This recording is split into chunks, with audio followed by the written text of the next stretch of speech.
Bienvenue au musée Granet à Aix-en-Provence où vous allez pouvoir découvrir cette belle exposition Naples pour passion, chef-d'œuvre de la collection des Vito. C'est une exposition que je suis ravie de pouvoir vous présenter aujourd'hui, un petit peu interrompue dans son organisation par la crise sanitaire et donc enfin elle est visible au musée Granet. C'est une exposition dont j'assure le commissariat avec Nadia Bastoggi, la directrice scientifique de la Fondazione dei Vito, et Sophie Aran, qui est la directrice du musée Magnien à Dijon, où a été présentée la première étape de l'itinérance de cette exposition au printemps.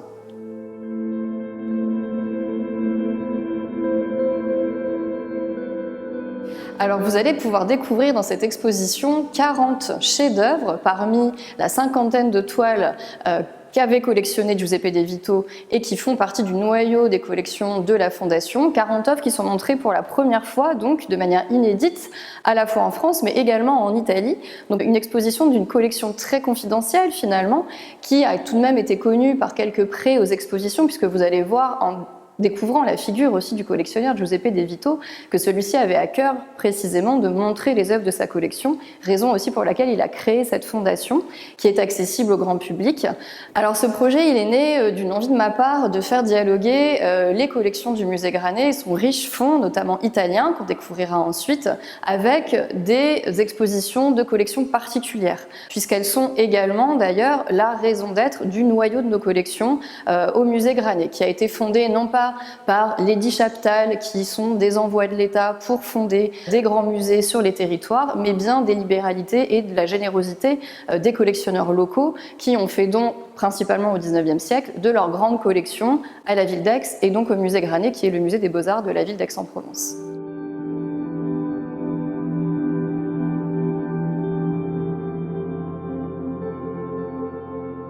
Alors, qui était Giuseppe De Vito? Giuseppe De Vito est né en 1924 dans la baie de Naples, à Portici exactement, et il va faire des études en télécommunication jusqu'à la vingtaine environ, et puis ensuite s'exiler d'une certaine manière à Milan pour justement opérer sa carrière professionnelle. En compagnie de son frère, ils vont créer une entreprise de télécommunication que son frère va diriger, et d'ailleurs ils vont être parmi les premiers à radio-téléviser à la télévision en Italie. Et puis parallèlement, il va assouvir justement sa deuxième passion, qui est donc l'art et l'histoire de l'art notamment, avec la constitution de sa collection.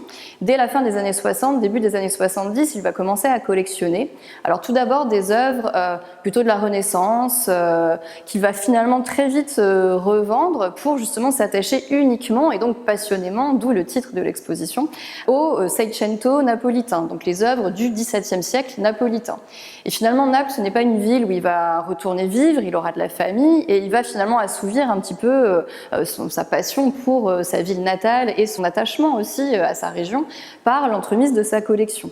Et une des choses un peu fondamentales aussi d'ailleurs de sa collection, c'est qu'il ne va jamais revendre aucune œuvre du Seicento napolitain. Donc vous voyez un petit peu que ce n'était pas un collectionneur spéculatif et avec un but marchand à proprement parler. Alors comment constituait-il sa collection? Eh bien principalement par l'étude. C'est vrai qu'on a l'habitude de dire qu'il étudiait pour collectionner et qu'il collectionnait pour étudier, mais c'est vraiment le cas.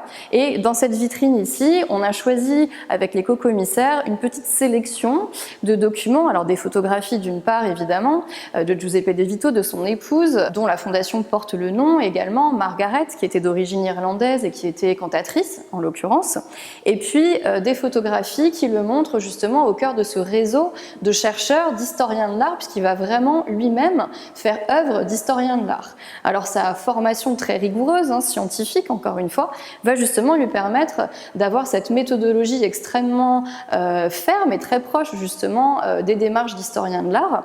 Dans cette vitrine, nous avons mis aussi quelques correspondances, donc notamment avec Raffaello Causa. Alors Raffaello Causa, c'est une figure très importante pour Giuseppe De Vito, qui va devenir d'ailleurs son ami. Il est ancien directeur de Capodimonte à Naples, surintendant des biens artistiques et culturels en Campanie et donc à Naples, et c'est quelqu'un qui va un petit peu aussi l'aiguiller dans ses choix, et ils vont vraiment avoir une amitié assez profonde, nourrie justement de ces échanges sur le Seicento napolitain.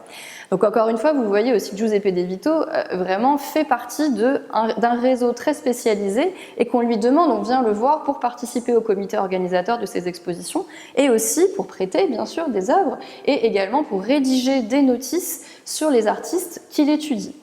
Et j'en veux aussi pour preuve cette revue donc, dont on a ici le premier numéro, Ricerche sul Seicento Napoletano, que dès 1982, Giuseppe De Vito va financer. Et elle existe toujours, on en est à la 34e édition, donc on voit dans cette vitrine quasiment l'ensemble justement de ces éditions. Une revue qui est là pour d'abord promouvoir la recherche sur le Seicento napolitain, pour publier ses propres articles bien évidemment, mais il publie aussi dans Paragone, dans le Burlington Magazine. Il a écrit durant sa carrière, j'allais dire, plus de 70 articles sur les artistes qui l'ont intéressé. Et donc cette revue est vraiment extrêmement remarquable à la fois dans sa fondation et dans son financement, puisque c'est vraiment De Vito qui va l'apporter, et c'est toujours le cas aujourd'hui de la fondation, qu'il a fondée justement pour mettre à disposition sa collection, mettre à disposition sa documentation et sa bibliothèque spécialisée, et faire connaître le Seicento napolitain aux jeunes chercheurs également.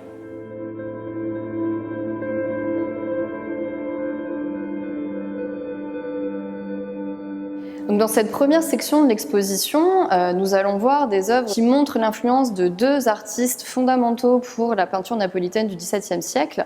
D'abord le Caravage, qui va faire de très brefs passages, mais qui va profondément bouleverser la peinture à Naples.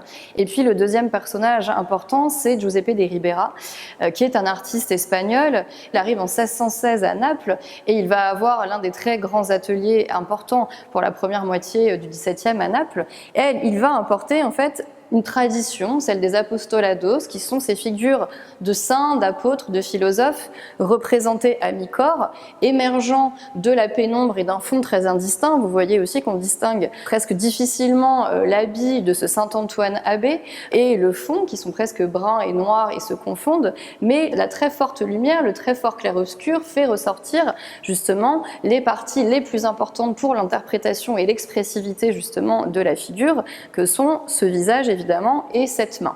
Vous voyez là encore un petit peu l'influence de Caravage, notamment dans cette représentation un peu salie, un peu tannée aussi par le soleil de cette main, et qui tient justement la croix de l'abbé et ce saint Antoine dont le regard extrêmement profond nous fixe et qui donne justement toute l'expressivité, la puissance évocatrice à cette figure qui encore une fois émerge de la pénombre et où la technique picturale de Ribera s'exprime totalement par notamment ce réseau de rides, vous voyez, qui creuse à la fois l'œil, le front et les joues. Vous voyez l'ombre là qui creuse très fortement cette joue, et les rehaus de peinture blanche extrêmement fins qui soulignent les sourcils, très légèrement l'iris de la pupille et qui donnent justement la profondeur du regard, et cette barbe qui vient comme ça s'évaporer presque d'ailleurs sur le manteau.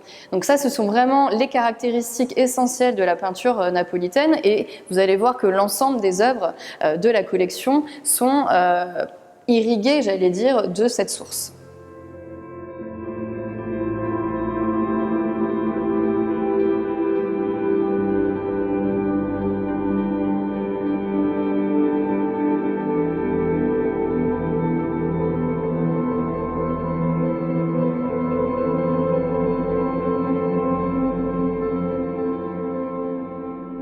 Alors nous sommes ici devant une paire, comme vous le voyez, de tableaux, parce qu'ils fonctionnent ensemble. Vous voyez évidemment leur cadre, et Giuseppe De Vito les a acquis de cette manière, de deux figures héroïnes qu'on a choisies pour représenter notamment la deuxième section qu'on a intitulée Entre naturalisme et classicisme. Et vous allez sans doute vite comprendre pourquoi. Vous voyez cet apport naturaliste ribéresque très fort, toujours ce fond très brun, presque indistinct, d'où surgissent ces figures en fort éclairage. Mais là, la différence évidemment avec Ribera, ce sont deux figures féminines. Alors Massimo Stanzione, qui a peint ces deux figures, ainsi que son atelier, va avoir justement l'un des plus grands ateliers dans la première moitié du XVIIe siècle, qui va devoir abreuver les commandes des grands commoditaires que sont les vice-rois espagnols, mais aussi les marchands. Et ces figures vont beaucoup plaire sur le marché de l'art, raison pour laquelle on les a attribuées d'ailleurs à Stanzione et son atelier, parce qu'on connaît un grand nombre de ces figures féminines représentant des héroïnes bibliques. Donc vous avez ici Salomé portant la tête de Saint Jean-Baptiste et Judith tenant la tête d'Holoferne de l'autre côté.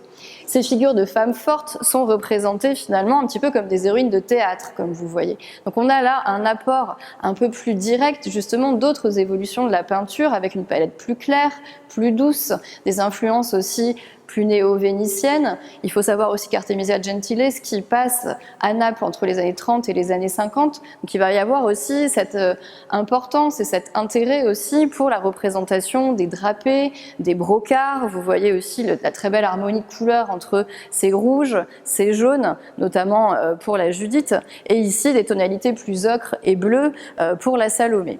Alors la puissance expressive là aussi s'exprime totalement dans le visage et l'attitude aussi de ces figures qui sont presque des héroïnes de théâtre. Vous voyez ici la puissance dramatique qui ressort de ces figures, qui encore une fois vont beaucoup plaire et dont l'atelier de Massimo Stanzione se fera une sorte de spécialité avec une forme aussi de schématisme un petit peu dans la reproduction de ces séries, d'où on distingue tout de même la main du maître dans la qualité de rendu pictural des visages et des mains.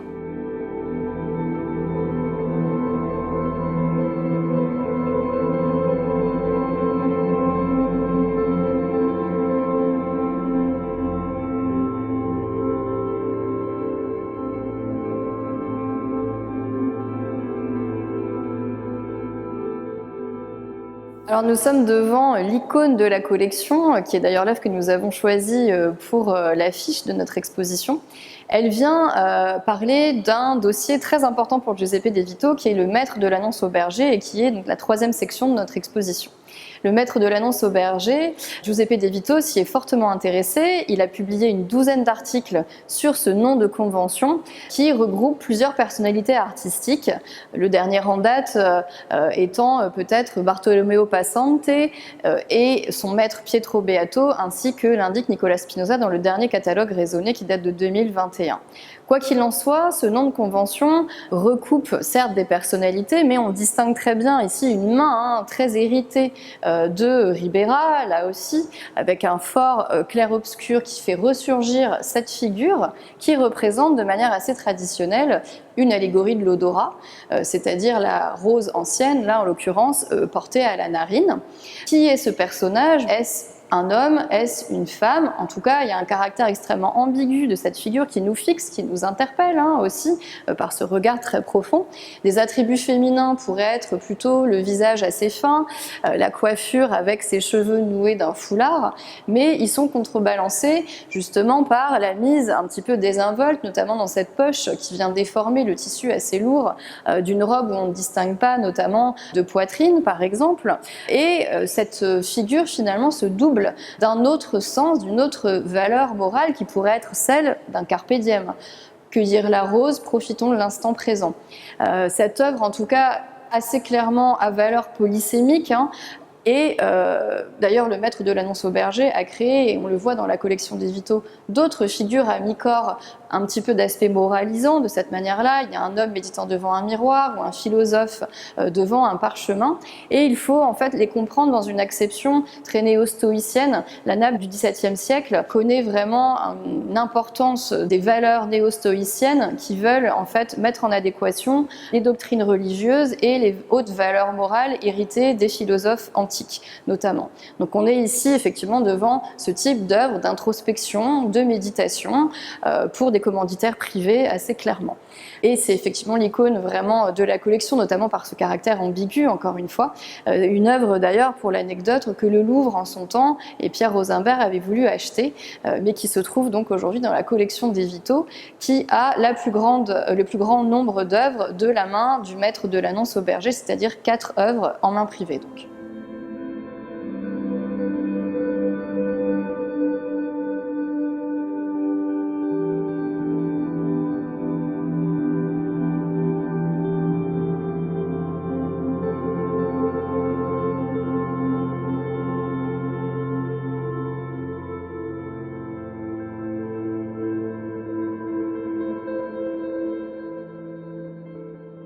Alors nous sommes devant ce très beau tableau d'Antonio de Bellis qu'on a choisi pour illustrer justement cette 4e section autour du carrefour des influences, puisque encore une fois Naples est vraiment une plaque tournante artistique et culturelle également. Donc c'est un tableau d'un artiste qui est l'élève de Massimo Stanzione qu'on a vu précédemment, qui a l'un des plus grands ateliers dans la première moitié du XVIIe siècle d'artistes à Naples. Et Antonio de Bellis va ainsi concentrer dans son tableau finalement d'ailleurs plusieurs caractéristiques qui ont plu à Giuseppe De Vito. C'est d'ailleurs la dernière œuvre qu'il a achetée quelques années avant sa mort, et vous voyez d'ailleurs aussi le format extrêmement grand de cette œuvre. C'est un collectionneur qui n'avait pas peur de collectionner aussi des grands formats, que lui permettait aussi le siège de la fondation aujourd'hui, qui est la Villa d'Olmo, qui se trouve sur les hauteurs de Florence et non pas à Naples, une villa secondaire qu'il avait achetée dans les années 80 et où il s'est installé les dernières années de sa vie et où il a déménagé l'intégralité de sa collection qui était précédemment dans son appartement à Milan. Donc revenons à cette belle toile d'Antonio de Bellis qui représente le Christ et la Samaritaine. Et là, vous voyez justement donc toute cette synthèse des influences diverses qui s'opèrent dans la Naples de la première moitié du XVIIe notamment, avec une influence très naturaliste sur le fond, notamment avec ses feuillages et ce fond extrêmement sombre, presque un petit peu indistinct aussi, d'où ressortent en fort clair-obscur d'un héritage ribéresque les deux figures profondément éclairées. Alors vous voyez ces figures magnifiques avec un canon très élancé qui proviennent là de l'apport de Bologne, l'influence de Guido Reni notamment dans l'élégance aussi formelle des poses. Vous voyez le très beau geste de la Samaritaine qui désigne le puits et qui regarde également le Christ. Donc il y a un jeu comme ça de circulation entre les regards et les mains. Alors qu'est-ce qu'elle désigne? Elle désigne ce puits où apparaît le prophète Moïse qui fait surgir des eaux pour abreuver son peuple. Et là, il y a toute une symbolique qui s'opère entre le prophète Moïse et le Christ qui, lui, va abreuver de sa parole et sauver le peuple également. Il y a comme ça ce jeu de symbolique entre les différents protagonistes qui sont parfaitement évidemment mis en valeur par notamment ces très beaux drapés et l'harmonie colorée des jaunes, des gris pour la figure de la Samaritaine et ici du drapé moiré du manteau du Christ qui s'allie avec le rouge de sa tunique.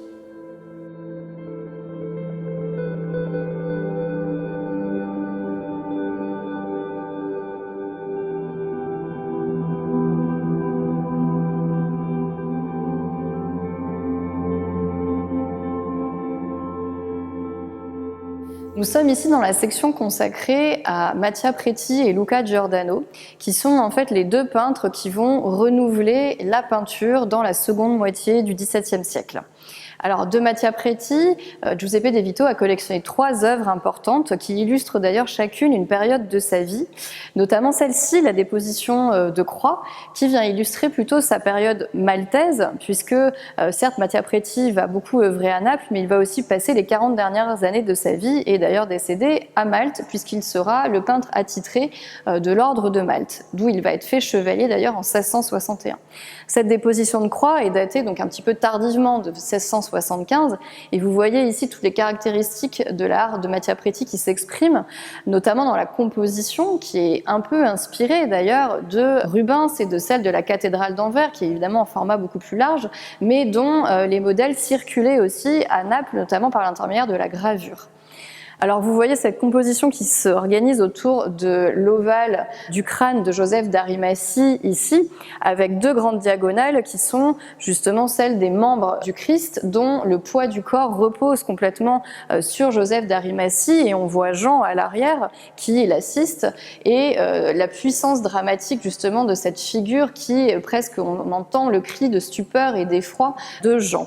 Alors les 2 figures masculines sont un peu sur un autre plan, j'allais dire que les figures féminines et on voit là tout le caractère théâtral justement que donne l'artiste à cette composition puisque les personnages masculins sont dans l'action et les personnages féminins, la Vierge ici à gauche qui prie assez calmement devant le corps de son fils et Marie-Madeleine à droite qui déjà pense les plaies du Christ avec presque un petit sourire d'ailleurs esquissé et comme si elles avaient toutes 2 la prescience de ce qui allait se passer, bien sûr la mise en tombeau mais surtout la résurrection du Christ. Donc on voit tout le caractère théâtral théâtrale à la fois dans le point de vue d'Assoto Insu, donc de bas vers le haut, pour cette œuvre qui probablement était un retable d'autel, donc qui doit être vu par le bas, et puis cette dimension théâtrale justement dans la narration double de cette composition, avec la tête du Christ qui justement est nimbée par ces nuées qui s'ouvrent avec la lumière divine qui vient éclairer ce corps, qui est presque une sculpture en soi, à la fois dans le rendu anatomique et la définition des détails anatomiques. Regardez ce buste et la couleur évidemment livide de la chair du Christ, mais qui est presque une sculpture monumentale de marbre.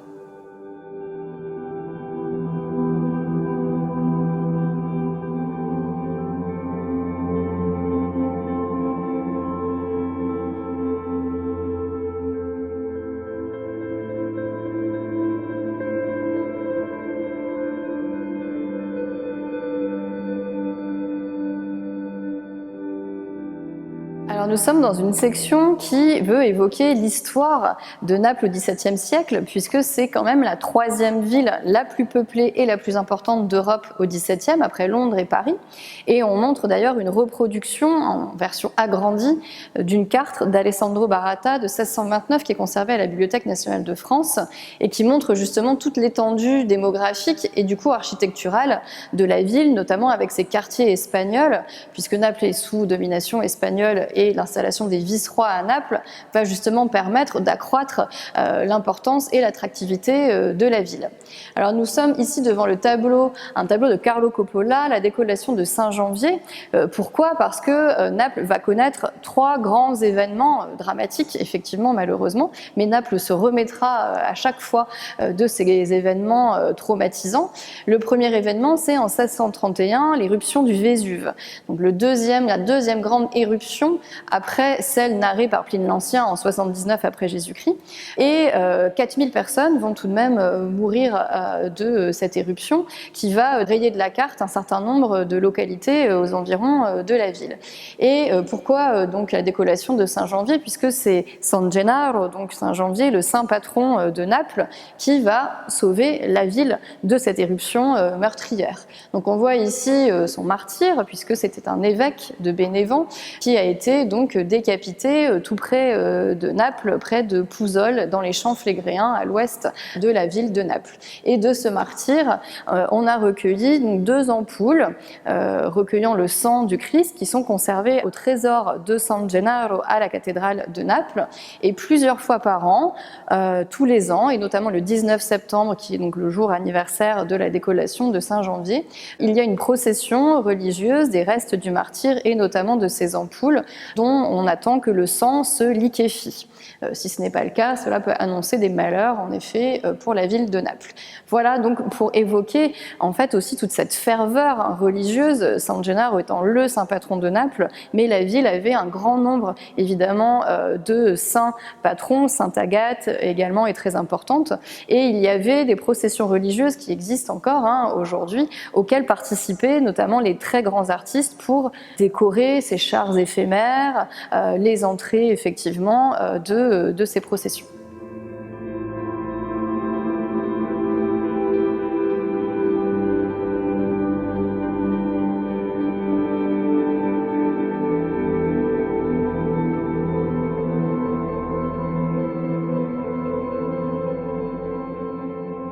L'avant-dernière section de l'exposition est consacrée à une thématique qui sont les batailles et cortèges, illustrée brillamment ici par Agnello Falcone et qu'on appelle l'oracle des batailles, notamment des batailles sans héros, puisqu'il va en fait, vous voyez ici dans cette mêlée furieuse, un combat, une bataille avec des cavaliers en costume moderne, qu'on n'a pas identifié d'ailleurs, probablement un épisode de la guerre de 30 ans, ou bien on a voulu aussi reconnaître dans cette figure ici un capitaine espagnol, mais qui est reprise, qu'on retrouve en fait dans d'autres œuvres d'Agnello Falcone, qui va donc se faire le chantre de ces scènes de bataille. Donc vous voyez ici un entremêlement complètement inspiré aussi des sarcophages à l'antique et qui est hérité aussi d'œuvres de ses contemporains, d'œuvres de contemporains d'Agnello Falcone et que peuvent être par exemple Nicolas Poussin ou Benedetto Castiglione dit le Grecchetto. Alors dans ces ateliers, puisque l'Académie du naturel que va fonder Agnello Falcone va être une l'un des ateliers importants de la Naples du XVIIe siècle, et on pratique énormément le dessin. Et on sent bien ici effectivement des motifs qui sont ajoutés aussi les uns aux autres et inspirés là aussi de la circulation de gravures, notamment d'Antonio Tempesta, par exemple ce cheval cabré qui est presque pour le coup le héros du tableau, ou ces figures allongées ici devant. Donc vous voyez un enchevêtrement de fusils. Ici par exemple on distingue d'ailleurs la poudre du canon qui se trouve derrière le cheval cadré et dont il faut chercher l'origine du tireur qui se trouve ici, et cette grande nuée de poudre qui obscurcit quasiment le tiers supérieur et donc le ciel de ce tableau. C'est un tableau qui est signé et daté ici discrètement à Falcone et Fékit 1646, et il a participé, comme Giuseppe De Vito l'a souhaité, à reconstituer la carrière notamment d'Agnello Falcone avec un jalon donc important signé et daté ici.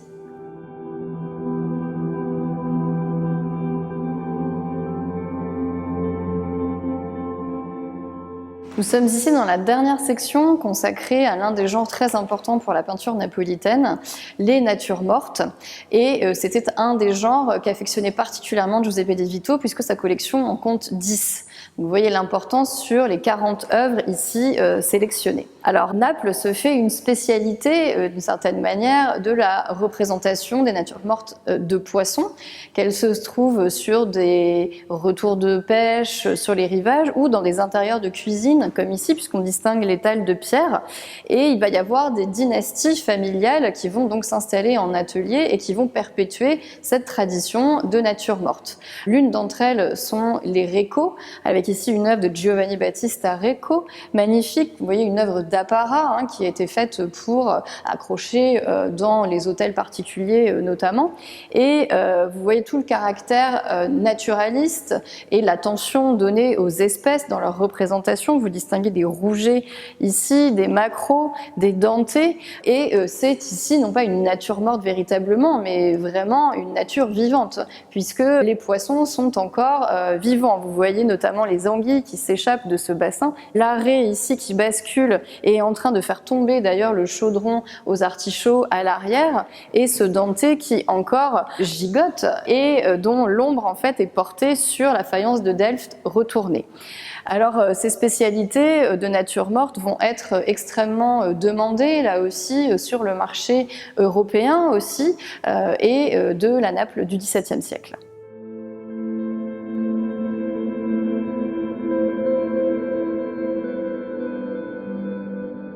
Alors l'exposition Naples pour Passion, chef-d'œuvre de la collection De Vito, est visible au musée Granet jusqu'au 29 octobre. Et en attendant, vous pouvez vous procurer le catalogue de l'exposition avec des essais et 40 notices donc pour chacune des œuvres de la collection. Et on se retrouve prochainement pour visiter les collections napolitaines du musée Granet en écho à la collection De Vito.